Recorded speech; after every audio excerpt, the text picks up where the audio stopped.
The views and opinions expressed on this broadcast are those of its participants and do not reflect the views and opinions of any employer, MSP, sponsor, advertiser, or vendor.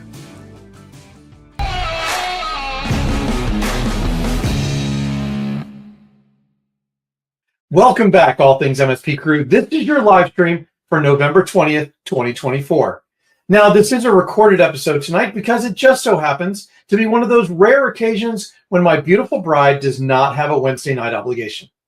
It was a tough decision, but in the end, she's always going to win. So tonight we have two interviews to share. The first is Kyle Christensen from Empath on the importance of DMARC and email deliverability. Hint, it's really important. Second, we have some truly insightful data from Peter Kujawa, VP of Service Leadership at ConnectWise. If you're not familiar with service leadership, they produce some of the most actionable intelligence for MSPs in the industry. These are great nuggets of information that I think you'll really enjoy and get a lot out of, and will definitely benefit your MSP. But of course, before we start the show, we need to recognize a couple of sponsors that make this community possible. Our first sponsor tonight is CoreView. Are you struggling with standardizing Microsoft 365 tenant configurations and keeping them the way you configured them in the first place? With Simian Cloud, you can template your ideal tenant configurations and deploy them with just a click. Auto-deploy configurations for new clients, receive alerts on tenant drifts, that's when configurations change seemingly for no reason, and also save your team endless hours of manual configurations. So why work for your tenant when it can work for you? Find out more at atmsp.link/CoreView. That's atmsp.link/CoreView. Tonight's live stream is also sponsored by SuperOps. Are you looking for an all-in-one platform that integrates RMM and PSA that's powered by AI-driven insights and automation? Elevate your IT service provider business with SuperOps. SuperOps helps you stay ahead, streamline operations, and boost efficiency. Are you ready for operational excellence? Find out more at atmsp.link/SuperOps. That's atmsp.link/SuperOps. Hey there, All Things MSP crew. Eric Anthony back again from IT Nation.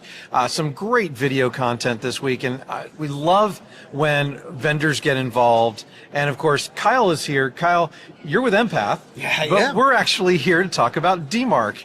And we love Easy DMARC. They're one of the great sponsors of our community, and really do appreciate the stuff and the ability for us to come together and talk about these topics that are relevant to every MSP. Yep. So. And the reason why, by the way, Kyle, you're here is because you guys actually use Easy DMARC. Yes, we do. And the reason I wanted to talk to Kyle about this today was because it is so important to the sales process. Yes. You can actually lose money if you are not properly configuring DMARC. So, Kyle, what does that look like to you, and what stories do you have around that kind of thing? Well, it really comes out of, I don't want to just shout into an empty cave and hope that somebody hears me, right? It really comes into, and you guys probably see this, we're very active on social media. Like, we don't shut the hell up. Let's be real, right? Because it's fun. It's fun. Like, I genuinely enjoy it. I genuinely love this community, or I would have left years ago to go back to enterprise. Yep. But what it turns into is some people only communicate by other means, right? Not everybody talks to you like you want to be talked to. So sometimes, yes, we have to send out emails. Emails are still relevant. I know you guys love Slack and Teams, but not everybody is on those forums or directly integrated. So when you're sending out those emails, right, from a prospect, like even at my MSP, we sent out a ton of email. Right. You always have that question of, did they not respond because they don't like me, or did they not respond just because they didn't get it? Yeah, and that's huge. And a lot of times you don't know until you employ something like DMARC. Well, it kind of comes out to insecurity 101, right? You're really insecure, and you're trying to figure out, like, is there another format of, rather than sending a text message to your client saying, did you get my email? Yeah. No one, which is very uncomfortable. They're uncomfortable, passive aggressive, that whole thing. But you need something to give you that verification, that validation. So Empath, right, we're still new. We're building out this organization. We started in February. So we have an email domain that's very new. Right. And for people that don't know how email works, I'm not a cyber nerd. That's Wes. That's my business partner. But Google and Microsoft do not like new email addresses. No, they do not. I actually had that same experience when I spun up all things MSP and BizPow because it was a new domain. A lot of my emails were not being delivered, and I was trying to get new business. I was trying to get business and sponsors for this show. Yep, no, completely. And what was funny, like little anecdote here, I kept using my coaching email address to send out to a lot of my clients because I knew it would land in their inbox. Right. And, you know, when it comes to business development, you're sending out hundreds of emails sometimes. And it's not spam related, but this is genuinely setting out email sequences, right? For all those follow-ups I know you guys don't do, you can follow up through email successfully. Yeah, those 28 touches that we talked about with Jay McBain the other day. No, exactly. 28.5. I mean, it's been talked about for years. Right. So what you can do to warm up your email address is to start getting that validation through DMARC and DKIM to tell spam servers, hey, I'm a good guy. Like I know who you are. Yeah. But for those that don't know, Google and Microsoft have gotten a lot better at email security for the right reasons. Exactly. So what they do is they look at your email server, they look at my email server, they look at everyone's email server and said, have I seen this domain before? And did someone else mark it as spam, whether they wanted to or not? Right. So that is where we needed a tool to give us that confidence of, is it a us problem or is it a them problem? And, you know, we used to rely on blacklists and things like that, which we could not control. Yep. Now with DMARC and DKIM, you're actually putting the control back in the hands of the domain owner so that they can verify who they are and where they're sending from. Well, yeah, because now in RBL's blacklists, they're still used. They are. For tools like MailChimp and HubSpot and Beehive, these email newsletter tools, they use IP addresses that are already on blacklists. So blacklists have become very unreliable because of these giant organizations. Right. So yes, this is where those things come into play because your customers and us and you, we rely on these to grow our business, and the last thing you want is your customer calling you and generating a ticket saying, can you make sure our emails are being delivered? That just creates time and issues. I just want to be able to send it, know I did my due diligence, and if it picked it up because I put some stupid words in the email, that's a me problem, not a you problem. Exactly. And I mean, that does happen, but a lot of times with content now, you know, you can run it through a filter that's going to tell you whether or not it sounds spammy or not. So there are things that you can do to get around that.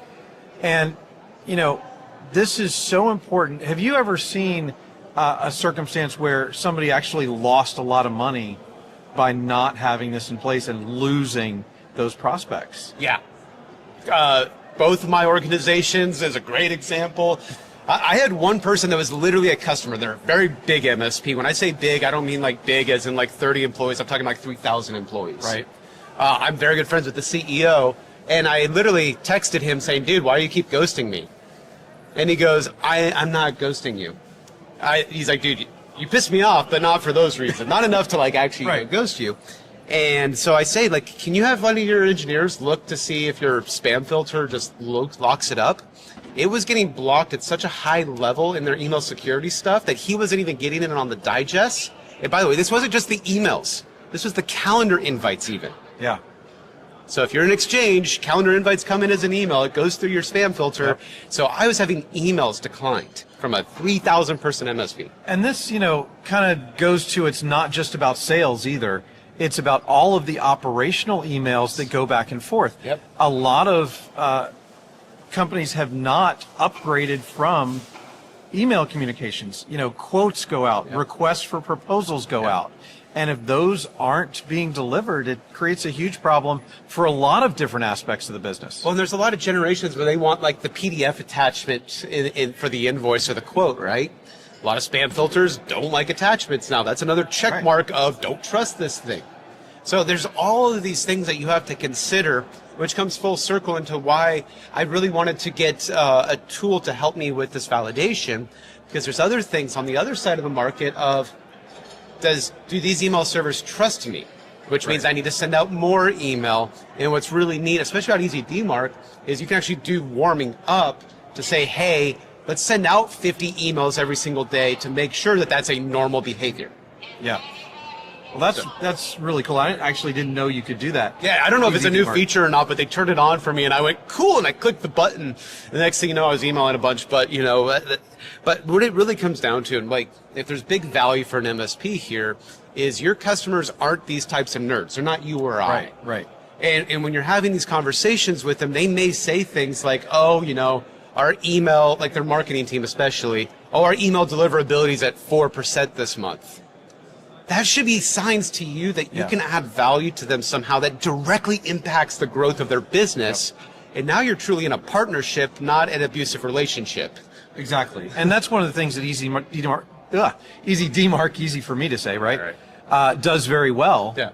Is they do very well at their reporting. Yes. So it's very easy to go in and actually prove to a client that, yes, this is having an effect. Totally. We're making sure that all your emails getting delivered properly, and it's proof of what they're paying for, which you and I both know, having both run MSPs, was one of the hardest things to do. Was, we're paying you all this money, what are we getting for it? Well, this is what you're getting for it. Well, and I'll be honest, like, even if you change that perspective, you as MSPs hopefully take the value out of here of, if you are going to get into some inbound marketing, doing some email newsletters, like, this is something you need to think of. You can't just go buy a database with 2,000 emails, load them into MailChimp, and then hit send. You're going to spend all that time crafting the words in the email, and no one's going to get it. Right. And speaking of MailChimp, yeah, one of the things that I think that a lot of MSPs don't manage well enough, a lot of times not their fault, right? Because their client will go rogue and sign up for a CRM or a MailChimp or whatever, not understanding that because those services send emails on behalf of, they need to be managed with DMARC as well. Yeah. And so one of the opportunities here for an MSP is to be able to go and look for all of those things and make sure that all of those are managed.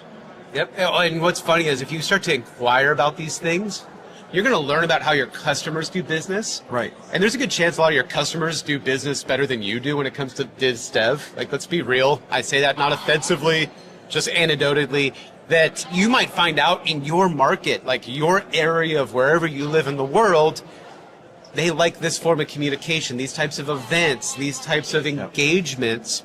And a lot of times communication is very much a community aspect. Yep. So like for my MSP, we grew very fast because we threw parties. Like literally, we did lunch and learns and after work mixers. Yep. I would close 1 to 2 customers every month because I was the guy that knew how to communicate with my community, which being in Southern California, right, we want to be outside, we want to be at the beach, and I would just say, cool, let's go to get a bar at the beach. And I say that because you might be in a community that's cold and an email actually is warm. Yeah, true. It's a little bit of a hug. Now I know we all don't. It's an email hug. It's an email hug, and I know this sounds very positive and optimistic, but at the end of the day, I'd rather them ignore an email that they got than ignore an email that they didn't get. Very true. And it's much better. It's a much warmer hug when that source of that email is trusted. Yeah, you don't get the little untrusted, unverified thing on the corner. Right. Yeah. So, I love the fact that Easy DMARC has come out with this product that is so easy to use. It's so easy for them to start analyzing their client domains. It's dirt cheap. It's dirt cheap. They probably don't like us to say that, but, in the whole scheme of things, it is a no-brainer. I talked to somebody else today, and we were talking about how that it's really a baseline need now, because it's not just about the security, which should make it a baseline need in the first place, but it's about the business impact that it can have if it's not done correctly. Well, when you said that, the thought that I had in my head was things like MailChimp and HubSpot will give you a little red check saying you didn't set DMARC up correctly, and that's going to generate a ticket. So can you help beat them to the punch and really make sure you manage those SPF records? And on the other side of the fence, if your customer ever does have an incident and something starts sending emails out from different IP addresses, and it's untrusted and unverified for a reason. Yep. So, Kyle, I thank you so much for doing this today. Really appreciate your insights into this because, your history as an MSP, your history as a coach, and now with Empath, really do appreciate, what you guys are doing. And I know Easy DMark appreciates you guys as well. All good. But hey, I appreciate it, man. Thank you.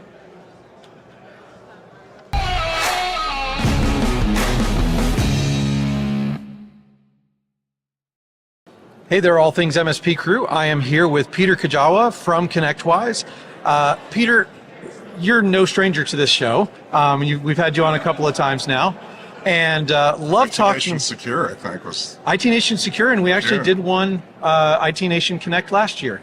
Was the very first one that we attended is All Things MSP, which is we're very grateful to the IT Nation and ConnectWise for inviting us back again. So appreciate that. But one of the things I love talking to you about is data, because you're a data guy. You run service leadership. Yep. And so the data is really key to a lot of the things that I think MSPs need to be looking at. And so the first thing is you just released your Q3 report. Is there anything really interesting in that Q3 report that MSPs need to take notice of? Yeah, the most interesting thing I think to us was, well, there were really two things. Number one is there's been a slowdown in managed service organic revenue growth, and that's a multi-quarter trend that goes back about 5 or 6 quarters. So we saw the peak around late 2022, early 2023, and we've seen it coming back down ever since. And when you look at the chart can be pretty startling for an MSP owner. They look at it and think the end of times is here and the 4 horsemen of the apocalypse are about to ride in through the door of their help desk. But in reality, it's not, because the part of what drove that growth was high inflation. MSPs were increasing prices on their managed service offerings particularly, but also on their labor rates, 8, 10, 12%. And they weren't doing it just to be greedy. They were doing it because it was a survival requirement, because wage inflation was that hot. Yeah. And so as an MSP owner, majority of my cost of goods sold is my people to deliver the services. And so if those people are coming in on a Friday and suggesting nicely that they get a raise if they're going to stay, what we refer to as the Friday afternoon hostage discussion. Well, if I do that and I match them to keep them, the impact of that's going to start hitting me in their next pay period, right? Next week or two. And so that's going to negatively impact my business. So price increases were great to help mitigate that. But if I'm increasing my managed service pricing, I might not get the benefit of that. I don't get the benefit of that right away. I get the benefit when that customer renews or end of the year or whatever. And so I might have to pay that higher wage today, but not get the benefit for 6 months, 8 months, right? Well, an average of 6 months probably. Yeah, probably. So while the revenue chart looked really fun and really sexy, in reality, that put a lot of downward pressure on gross margin, service gross margin. So as we've seen revenue growth get back to historically normal levels, we've seen profitability actually improve. Managed service gross margin is doing really well on average, and we've had a couple of good quarters there. And we had our 3rd quarter in a row where the average profit for an MSP was over 13%. And that was a couple of years ago during all that revenue growth and high inflation. That was more like 10 or 11%. So profitability is good. Growth is back to historical norms, which is 10 to 14% range. And we think that's about where the plane's going to land. It was last quarter, Q3 4-quarter revenue growth over 4-quarter revenue growth for managed services was about 10.3%. So you got to be putting in the work on sales and marketing. You got to be investing in that. You should be investing. Best in class right now is about 14.5% of gross margin should go into sales and marketing. But if you do that and you focus on efficiency and you focus on running a great MSP, all the blocking and tackling stuff that We've been preaching for years and years on how to run a high operational maturity level MSP. They're going to be fine. It's a great place to be. The industry is continuing to grow double digits, and profitability is doing really well. And we think it's going to be 2025 is going to be a really good year. So no four horsemen. No four horsemen, no, not yet. No, and if the stock market is any indication, as of this week, I think everything is going to go up. So well, we had an interesting data request about 3 months ago from another a media contact who reached out and said, "Do you guys have any data on a correlation between presidential elections and MSP growth?" And we said, "That's the dumbest thing I've ever heard. How could you even think of that question? There's no possible way there's a correlation." But of course we ran it. Right. And there's a definite correlation. So the last 3 presidential election years, 2020 had one other thing going on in it, the minor impact of COVID. But the last 3 election years, 2020, 16, and 12, all 3 of them showed the exact same pattern of a drop in growth of total revenue. So projects, product, and managed services. A big drop during the presidential election year and a really nice bounce back the following year. Yeah. Now that we're 3 quarters through the year, we ran that for this year, and this year's going to show the same thing. Yeah, I would think that that's true across the board, though, on a macroeconomic level, that people hold off on projects during an election year, regardless of whether it's IT or not. Yeah, I mean, certainly in the customer base of the average MSP, those are small, medium, small enterprise businesses. They're hearing all year during the election year about how terrible the economy is from the non-incumbent party, and there's uncertainty. I'm looking at it and saying until the election day, unfortunately, as of today, there's certainty. 50% of the country is really happy about that certainty. 50% is really unhappy about it, but 100% of the market has a degree of certainty. Right. So now companies can move forward, pull the trigger on those projects. You'll start to see, I think, a lift from that, starting with orders starting soon. And so that revenue, some of it will hit in Q4, but most of it will hit in Q1 and 2 next year.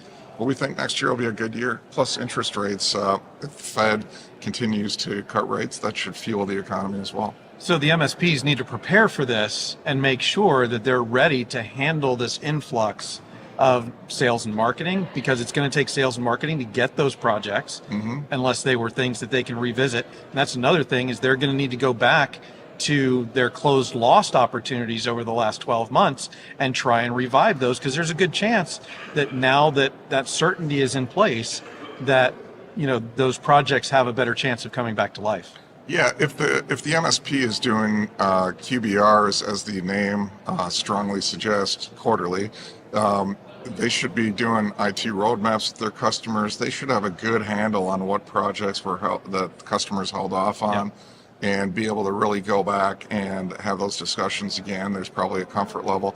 But I also think it'll be positive for new logo growth, because if I'm a company that has been on the fence as to whether to start this relationship, and I'm looking at signing a longer term contract on it, I may want to wait because I don't know what my business is going to look like. Well, now I have a better idea. So I think it's a good thing all around. Awesome. Now, the last time you and I spoke, you guys had just released some data on NPS and MSPs. Have you seen any new information or feedback from MSPs based on that data? Yeah, it's triggered a lot of interesting questions. So what you're referring to is we did a special section in our annual profitability report that we released in June this year. And that special section covered the correlation between Net Promoter Score and profitability. It's long been our contention that the top quartile, most profitable MSPs also have the happiest customers. And that's in spite of having the customers that pay the most per seat. Top quartile folks charge a lot more. But we've long believed that they deliver better quality, that they have their data shows that they sell a much more complete managed service package, a higher percentage of the time. So all these things we felt like would show that they had happier customers. But we didn't. We decided to run the data set and see, and it showed exactly that. The top quartile folks definitely had the highest customer satisfaction. Net Promoter Score was much higher.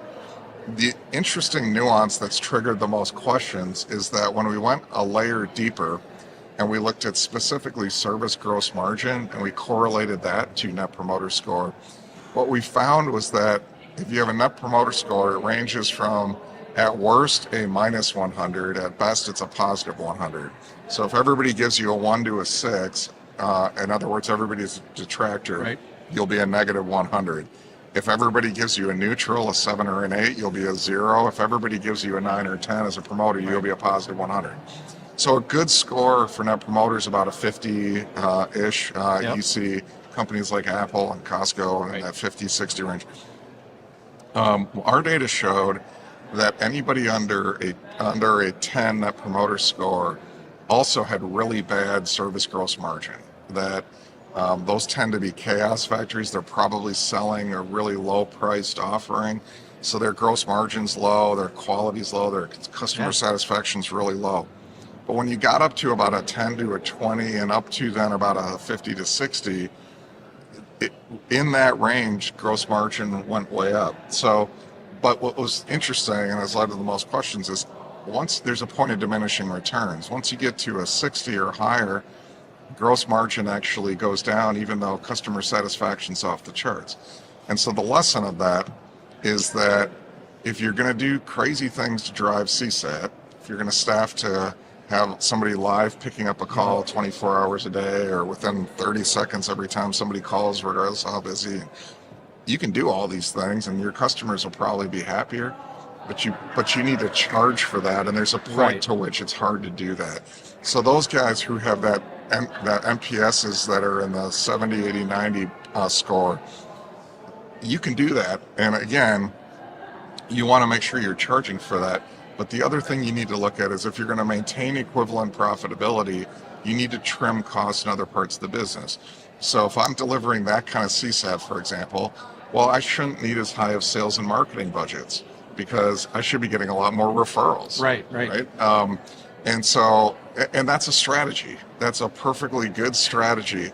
It's just, I can't be all things. I can't be crazy on service delivery and drive that level of CSAT and spend a ton of money on back office and spend a ton of money on sales and marketing, or I'm not going to be as successful. Yeah, especially without charging for it. Because, I mean, there is something to be said for offering that one-of-a-kind experience that most people are not going to deliver, but then charging for it appropriately so that you're maintaining that profit margin. Yeah, and a couple other keys with the data is every org out there can have NPS scores that are 90 plus if they do the car dealer thing. And, you coach your clients before you get the survey, I need you to give me a 10 or we'll find you and hunt you down or whatever, right? Right. This is really designed to measure legitimate NPS. That either it's an independent survey going out or it's a survey going out to the decision maker at the org. It's not the person that you just did the ticket with. It should be whoever signs the contract. Because that's who you really want to know how happy they are. And if that's the case, if you're not coaching your clients and you're sending it to the decision maker, a 40, 50, 60 NPS is a really good score for a managed service provider.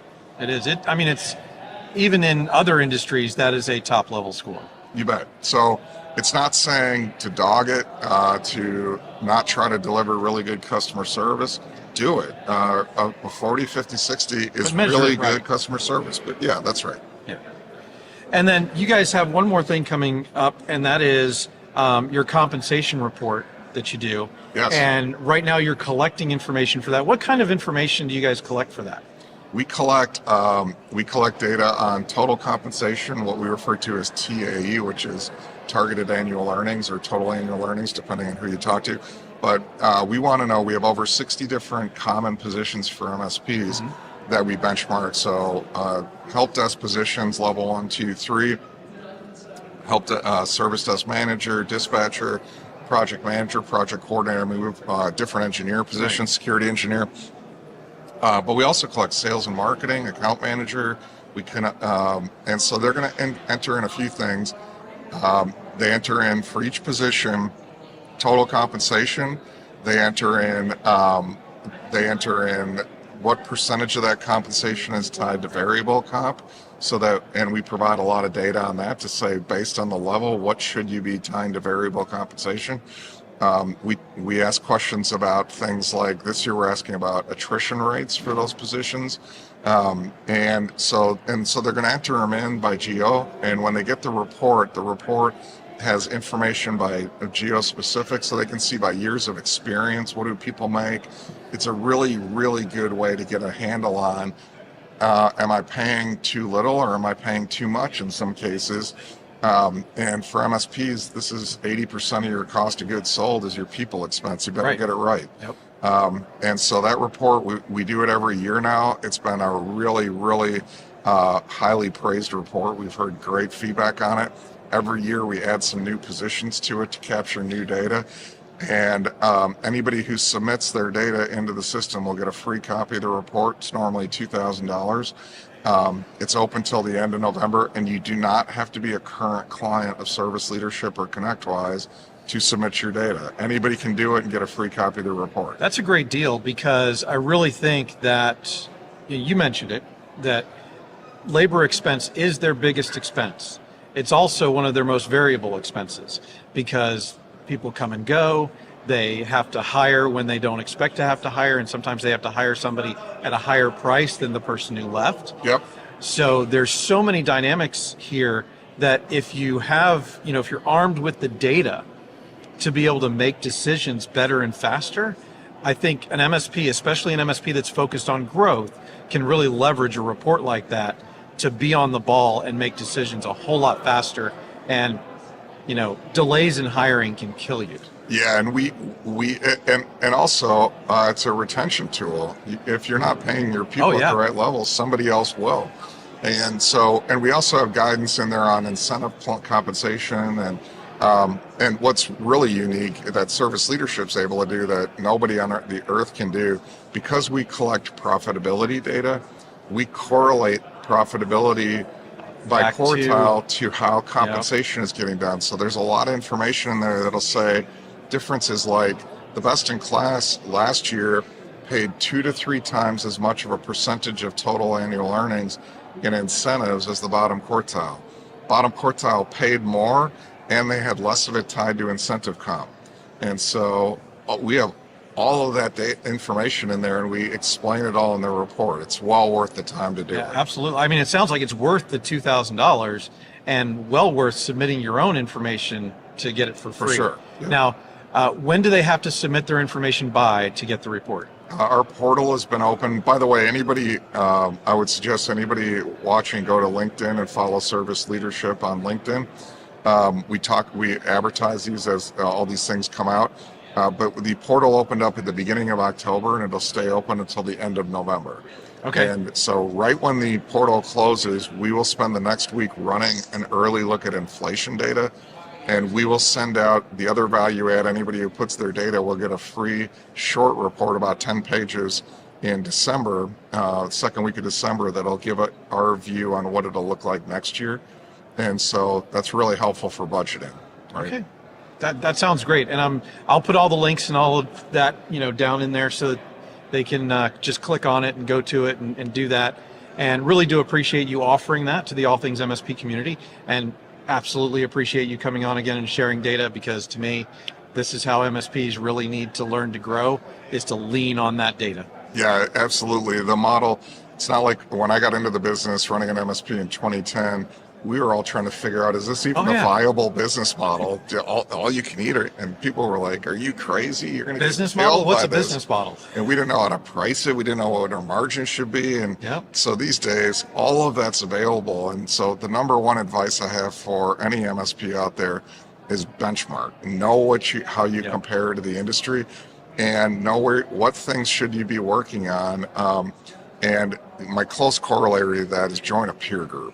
If you can get into a group, we benchmark all the Evolve community, for example.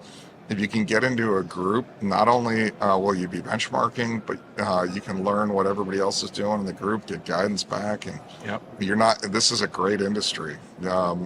It's an industry that shares, that helps each other, and so take advantage of that. That's why we do what we do. Yeah, you bet.